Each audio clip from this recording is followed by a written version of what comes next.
Welcome to Future Ready Live, where we talk about topics that will help CPAs, CGMAs, and their organizations adapt and thrive in an accelerating, exponentially changing world. I'm your host, Tom Hood, the EVP of Business Engagement and Growth at the AICPA CIMA, the largest global body of certified professional accountants in the world. Today, we're going to be talking about leadership agility. Joining me is Bill Joyner. He's the founder of ChangeWise and author of the award-winning book, Leadership Agility, which has been called the new gold standard in the leadership field. He's the CEO and a principal consultant at ChangeWise, a firm with international reach that specializes in leadership consulting, coaching, training, team development, and organizational change consulting.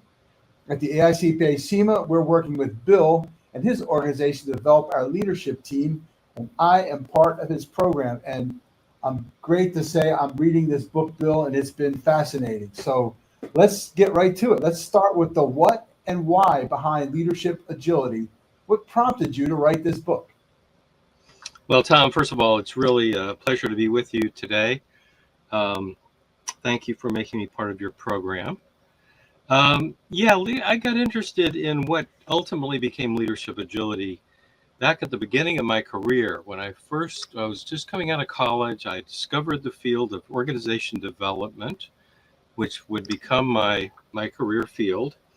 But I also discovered something called stage development psychology, which pretty much no one has ever heard of, at least not under that term.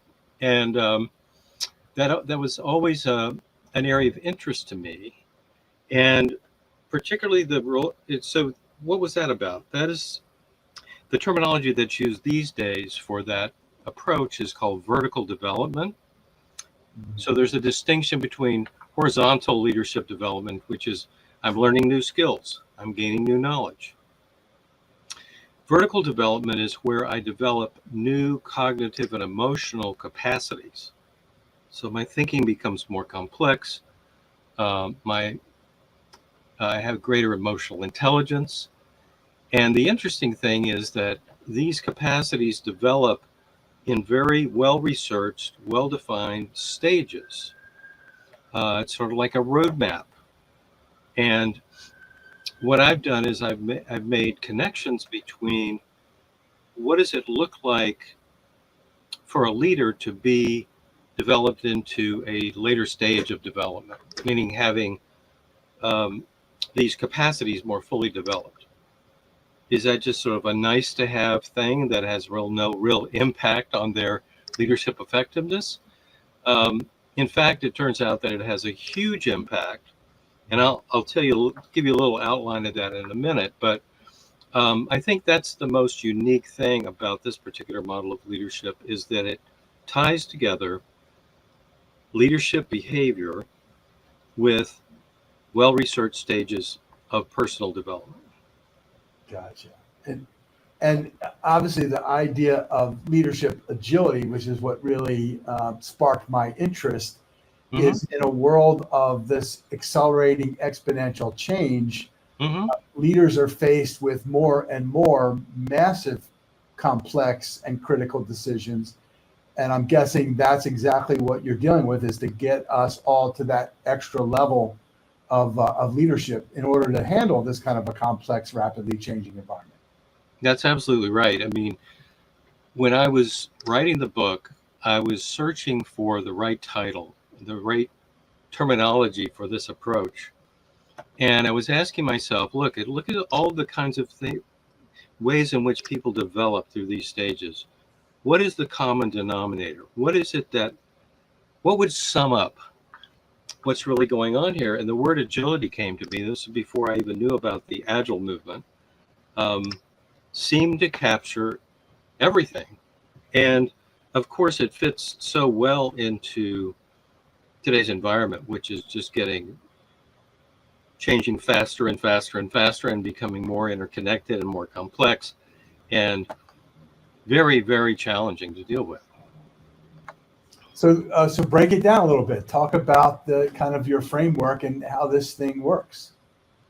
Well, the three relevant stages, which I'm calling levels of leadership agility, are expert, achiever, and catalyst. And roughly 55% of leaders today are operating at the expert level, 35% at the achiever, and 10% at the catalyst level, which is sort of the opposite of what we really need in today's environment. So what's the difference between the expert and the achiever? The approach taken by leaders leading from the expert level is tactical, whereas the achiever level is strategic. Now, bear in mind, these build on each other. So the achiever's ability to be strategic, they don't lose their ability to be tactical. It goes from not much engagement with stakeholders to a real focus on getting stakeholder buy-in. Mm-hmm.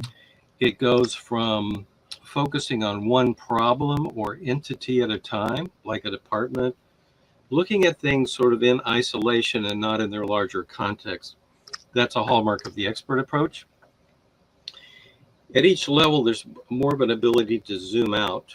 So the achiever leader sees things more in their context and frames things more in their context, which brings about stronger leadership.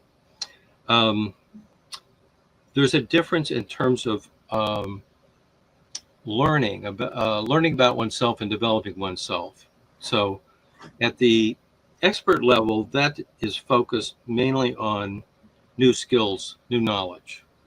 That's what development means to me.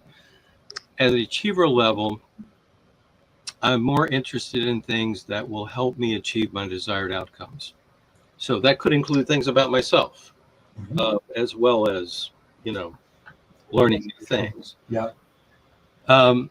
So like I said, about 90% of leaders are in one of these two levels, which I call the heroic levels, because, I'll give you an example of one more difference between expert and achiever is in how they lead their teams.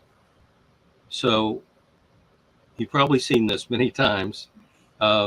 Expert team leaders tend to have meetings where there's a lot of one-on-one interaction between the leader and each individual member.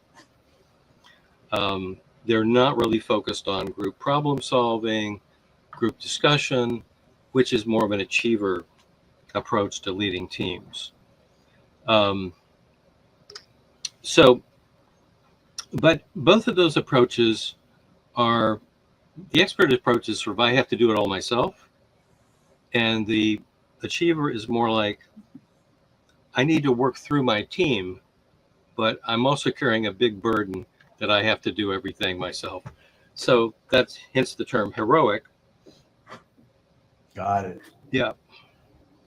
Now, all right. So now talk a little bit about the post-heroic level that gets you to this idea of catalyst. And I know it goes up even beyond that, but let's focus on that catalyst level. Yeah. So these three levels are really the most relevant in today's organizations. Catalyst is, you probably will recognize the first two levels pretty readily. The other one you may see some people doing some of, or you may see a person here or there. But the catalyst approach is one of not only making sure that the strategic and tactical things are getting done that need to get done, but they have a vision that is about creating what we today would call an agile organization or a sustainable organization, meaning an organization that can deal with any strategic challenge that might come along. And they recognize that you can't plan for that. I mean, you do need a short-term strategic plan for the short term, but you can't create a 10-year strategic plan that's going to hold up. So instead, what they focus on is creating an organization that's really good at identifying and addressing new issues that come over the horizon that may or may not have been predictable. To do that, they not only create structures and systems that promote that sort of adaptability, but every Catalyst leader that we worked with or studied was trying to create an organizational culture of participation, empowerment, collaboration, straight talk, because not only did they value that kind of culture, but they had a really strong business reason, which was they're not going to create a really adaptable organization unless you have that kind of culture. So that's so they're going beyond just achieving the current strategy to simultaneously work on developing that kind of organization. Their stakeholder relationships are deep and collaborative. Their problem solving is highly creative, and their understanding of development for themselves is that um, personal growth and leadership development, professional effectiveness go hand in hand. And they are more curious than those at the other levels about learning about themselves, about things perhaps they weren't previously aware of, assumptions, feelings, behaviors that had sort of escaped their awareness. Well, now they're curious. They're kind of going after those things.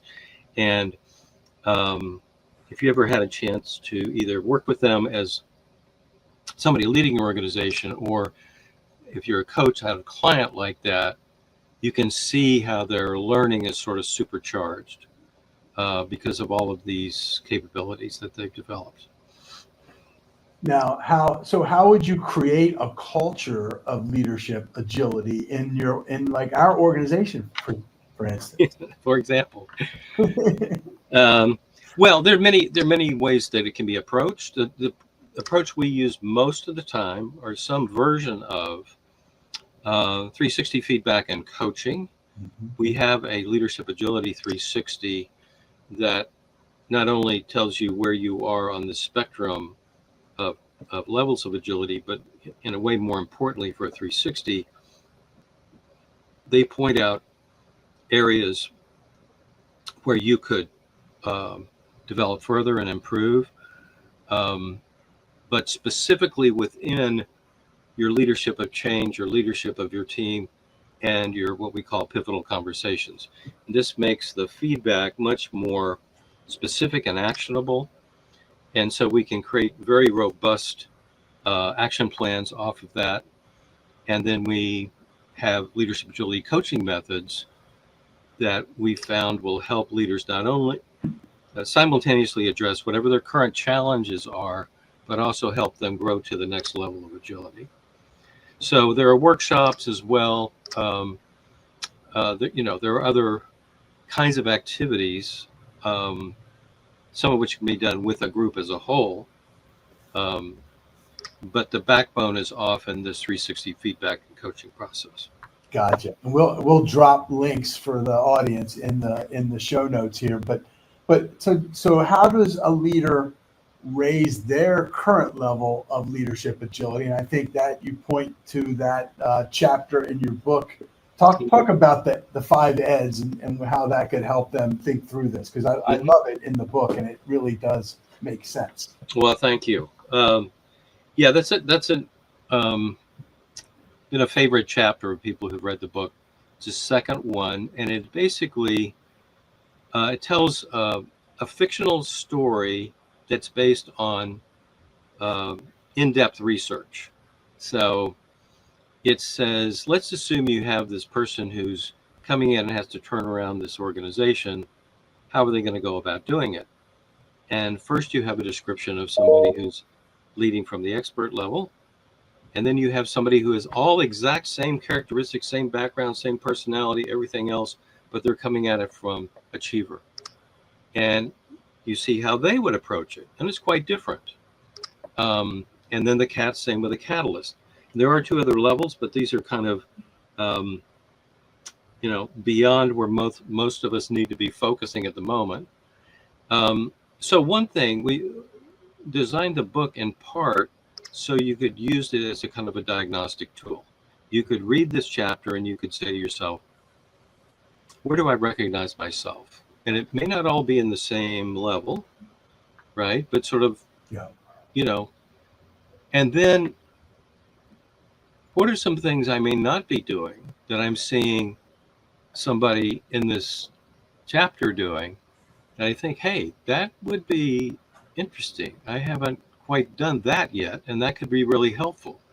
So that's a way of kind of coming at it on your own. Another thing you can do with that, if you can be very specific about what you want to do differently, coming out of sort of a self-diagnosis, then if you can write down specifically what is the new behavior, not something vague, but something very specific, so somebody could walk in the room and they could see whether you were doing it or not. Then you carve out 10 minutes every Monday morning and 10 minutes every Friday afternoon, and you look at what you're trying to do differently. You anticipate meetings, conversations you're going to be having that week that will give you a chance to practice. And then on Friday, you get a chance to step back and review and learn from what happened. And we found that to be a very useful supportive structure for keeping focus, because in today's environment, everything is pulling you away from whatever you're trying to do, right? This is true.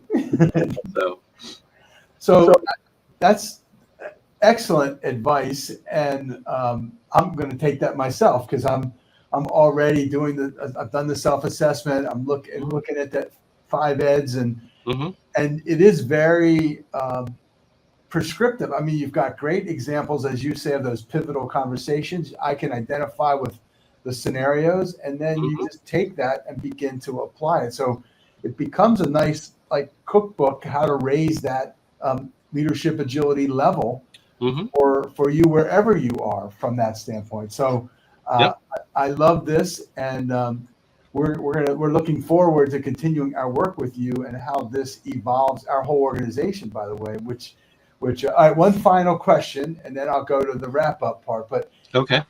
So would an ideal senior team have all catalysts or a mix of agility levels, or what do you see from that standpoint? Well, it's a different answer than you would give to different personality types, for example, where you would want diversity. Because each level includes and goes beyond the one before. If you have a team of catalysts, which is I've never seen before, but if you had that, these would be people who could also act as achievers and experts when the time was needed. So that would really be your ideal. You're not going to lose anything as an individual leader or as a leadership developer by developing people to later levels. Got it. Because they keep all those capacities, and there are definitely situations where that's all they need. Yeah, that makes sense. All right, just quickly, what are the other 2 levels that go above catalysts? Just so I can. So we can name them. Right. The next one is called co-creator, and the 5th one is called synergist. Nice. And they require sort of successively more refined levels of self-awareness, among other things. Got it. This has been fascinating, as I knew it would. So everyone out there, this whole idea of leadership agility and developing yourself or your team to higher levels to deal with today's crazy, complex, and rapidly changing environment. Some great tips here from Bill Joyner, author of Leadership Agility. And I know my big takeaway is back to what you said. Start with chapter 2 and the 5 eds. Take a self-assessment, see where you are, and then begin to. I love your idea of starting out Monday and anticipating what's coming up and how you can use one of those advanced scenarios to get you going into the right mode. And then on Friday afternoon, take a little bit of time to reflect on how that all went. I think that's brilliant. We're going to put some links to Bill's got a blog and a bunch of other resources on his website at www.changewise.biz. So Bill, thank you for joining me. And for my audience, don't miss our other Future Ready Live sessions back here on LinkedIn the 1st and 3rd Tuesday of each month at noon Eastern. We'll see you then. And Bill, thanks again for your time today going over that book. It's been great to be with you, Tom. And I should add that those links to the different programs, the 360 workshop, the coaching program, and the accelerator are for coaches, leadership coaches or agile coaches. So if that's what you do, hope you'll take a look at those programs that are coming up in the fall. Perfect. Well, thanks again and have a wonderful day. You too, Tom.